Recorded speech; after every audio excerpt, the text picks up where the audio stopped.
کون ہوتے ہیں یہ کہنے والے کہ جناب اس معاملے سے پیچھے ہٹیں؟ خط لکھنے کا مقصد کوئی مداخلت نہیں ہے۔ بھائی آپ کون ہوتے ہیں؟ کیا آپ جج ہیں؟ کیا آپ سے پوچھا گیا ہے کہ آپ بتائیں؟ آپ کس طرح یہ کہہ سکتے ہیں کہ خط لکھنے کا مقصد جو ہے مداخلت نہیں ہے؟ یہاں پر اعلیٰ عدلیہ کھڑی ہو گئی ہے، تو اگر آپ محب وطن پاکستانی ہیں تو آپ کو ایسے جملے بولنا آپ کو شرم نہیں آ رہا؟ جو 9 مئی کے اوپر جناب علی نے خود پریس کانفرنس کی تھی، لیکن اس دفعہ یہ 3 لوگ بھجوائے گئے، یہ ٹاؤٹس بھجوائے گئے کہ آپ جائیں اور جا کر ان کا دفاع کریں۔ دیکھیں لیٹر کے اندر کیا تھا، یہ معاملہ کہاں سے شروع ہوا؟ یہ معاملہ شروع ہوا ہے کہ جب لوگوں کے گھروں میں، ان کے بیڈ رومز میں کیمرے لگائے جا رہے تھے، ان کی ریکارڈنگز کی جا رہی تھی، ان کے فون ٹیپ کیے جا رہے تھے، تو اس کے اوپر اسلام آباد ہائی کورٹ میں یہ معاملہ آیا۔ بشرا بی بی صاحبہ اور ان کے وکیل ہیں لطیف کھوسا صاحب، ان کی فون کی ٹیپنگ کی گئی، ریکارڈنگ کی گئی، جو کہ ایک جیسے کہ ابو ذر بھائی نے بتایا ہے کہ پرائیویسی کے اوپر یہ حملہ ہے۔ ان حملوں کو روکنے کے لیے، کسی کی پرائیویسی میں مداخلت کرنے کو روکنے کے لیے ہم نے ہائی کورٹ سے رجوع کیا تھا، تو اس میں ان کو ناگہار بات گزری کہ جناب ہمیں کیوں بلا لیا گیا ہے، کیونکہ وہاں I B, I S I, F I A, P T A اور تمام یہ پارٹیاں تھیں۔ تو جب ان سے بلا کر یہ کہا گیا، پوچھا گیا کہ آپ بتائیں کہ کس لا کے تحت آپ یہ ریکارڈنگ کرتے ہیں، سرویلنس کرتے ہیں، کیا طریقہ کار ہے کہ آپ ان کو ریکارڈ کر کے اور پھر کسی کو بلیک میل کرتے ہیں، کیسے وہ اپلوڈ ہوتی ہیں، کہاں سے یہ ڈیٹا آتا ہے، کون سا قانون آپ کو اس کی اجازت دیتا ہے؟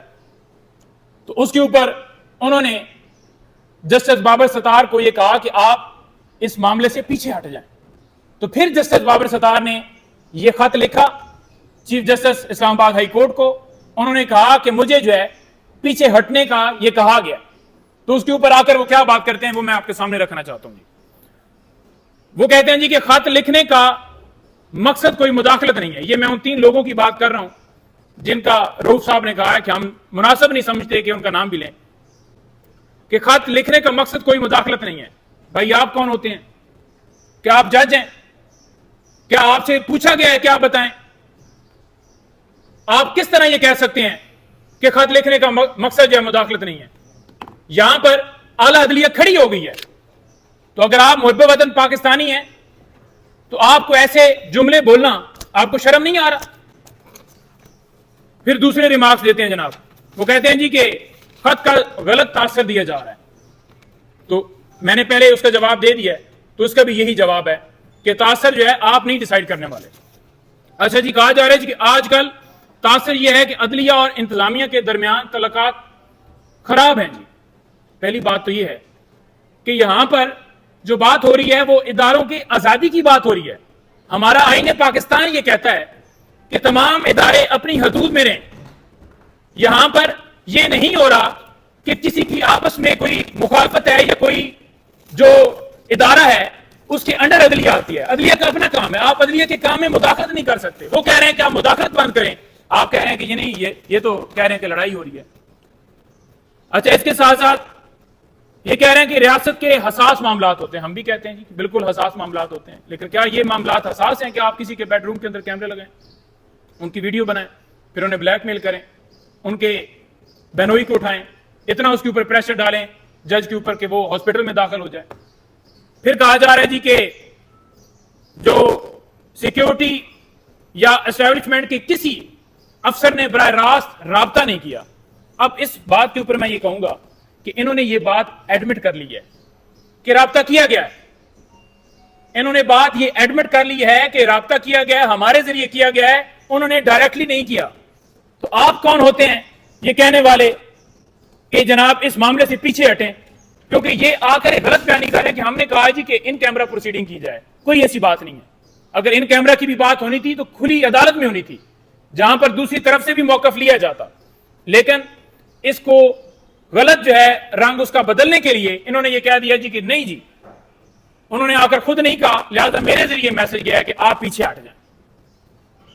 اچھا، ایک اور صاحب تھوڑی دیر پہلے وہ پریس کانفرنس کر رہے تھے، میں اس کا بھی نام لینا نہیں گوارا کروں گا کیونکہ ان تینوں کا نام انہوں نے نہیں مناسب سمجھا، تو اس کا نام میں نہیں لینا گوارا کرتا، کیونکہ جنہوں نے اس کو سینیٹر بنایا ہے، جیسے انوار کاکڑ کا نام آیا ہے تو ساری دنیا کو پتا ہے کہ یہ کدھر سے نام اس کا آیا، کدھر سے کاکڑ کا آیا، کدھر سے محسن نقوی کا آیا۔ تو یہ کہہ رہا ہے جی کہ آپ بتائیں کہ کس نے آپ کے کام میں مداخلت کی ہے، تو یہ اس جو کل والی پریس کانفرنس تھی اس کا بقیہ حصہ جو اس نے آ کر بیان کیا، تو ہم اس کے بیان کی جتنے اس نے بیانات دیے اس کی کوئی ویلیو نہیں رکھتے۔ آخر میں یہ کہوں گا کہ آج سائفر کیس کی اسلام آباد ہائی کورٹ میں سماعت تھی، اور اس کے ساتھ ساتھ آج توشہ خانہ کو جو چوتھا کیس بنایا گیا ہے، حالانکہ قانون یہ کہتا ہے کہ اگر ایک جرم ہوگا تو ایک کاروائی ہوگی، چوتھا کیس سٹارٹ کیا گیا ہے۔ ان نوٹسز کو چیلنج کیا تھا اسلام آباد ہائی کورٹ میں ہم نے، بشرا بی بی صاحبہ اور خان صاحب کی طرف سے، وہ دونوں سماعتیں ملتوی کر دی گئی۔ عدت کیس میں وکیل بھاگ گیا، القادر ٹرسٹ کیس میں سیکیورٹی بہانہ کر کے سماعت ملتوی کر دی۔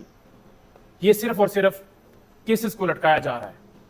جیسے ابو ذر بھائی نے کہا آرٹیکل 14 جو ہے وہ نکال دیے جائے، تو پھر آرٹیکل 10A بھی نکال دیے جائے کہ کسی کو فیئر ٹرائل جو ہے وہ نہیں دیا جا سکتا، کیونکہ جب آپ ملک کے اندر بیٹھے ہوئے ہیں اور آپ مسند کے اوپر کسی جگہ کے اوپر بھی ہیں، اور اگر آپ کسی عدلیہ کے کسی عہدے کے اوپر بیٹھے ہوئے ہیں، کسی عدالت کے آپ جج ہیں، اور اگر آپ انصاف نہیں دے سکتے تو پھر میرا خیال میں آپ کو گھر چلے جانا چاہیے، پھر آپ اس کرسی کے اوپر بیٹھنے کا کوئی مقصد نہیں ہے۔